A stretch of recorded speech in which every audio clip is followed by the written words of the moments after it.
Hey everybody, it's Neil and I'm going to show you all what I have here. These are leg gaiters, and so I can explain to you a little bit about what they are and where I've used them before. So one time I went on a biking trip in Africa around, and you're going through all the brush and gross stuff there, but I was still wanted to wear shorts anyways. So you can put these on your legs to protect from that. Or these ones here are nice waterproof ones, so that's what I'm gonna like about these here. These ones here will be good for like the snow and things like that. So in the winter, so when I go skiing and stuff, if I want to just wear jeans and normally the snow is a little bit high and I don't want to get my jeans sopping wet, I can use these. These are what they are. They're leg gaiters. Let me see if it has a picture of people wearing them. Maybe not so much. A little bit. It's tiny, tiny picture. Maybe if I zoom it up here, you'll be able to see it.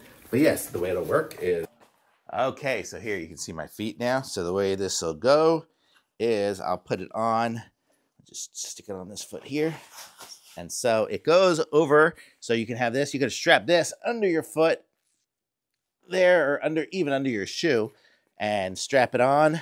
And then you've got this covering up. It's got a nice little bungee here, a little thing here to kind of keep it there. And then the top, you can cinch up with this, and then it'll be nice. It looks good even over jeans and stuff. It looks silly on my shorts, but although this is what I used when I was biking. So I was just biking like this, and then anytime I'd rub up against some brush or something like that, it wouldn't scrape up my legs, because when you're like mountain biking and stuff, it's always good to have something like this. And then these here, you can open them up like this if you want to open it up. Even an easier way to get it really, if you need to get in quick.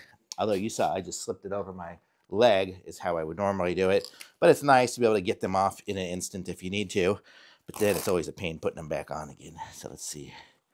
Oh, I didn't do the zipper. Got to do the zipper first. There, and then there. Okay, actually that wasn't too bad. So, and you get a set of these, and these are great for anything outdoors. So I'm going to say this is awesome, and these are nice and solid and waterproof, so these are going to be great. I always keep these when I go skiing or when I'm getting in the winter. I'm going up to Denver next week. It's snowing there, so I'll be able to just have these, and I can still wear my jeans and whatnot without having to have snow boots on just for going out for random things. So I'm going to say these are very good, and thumbs up for sure.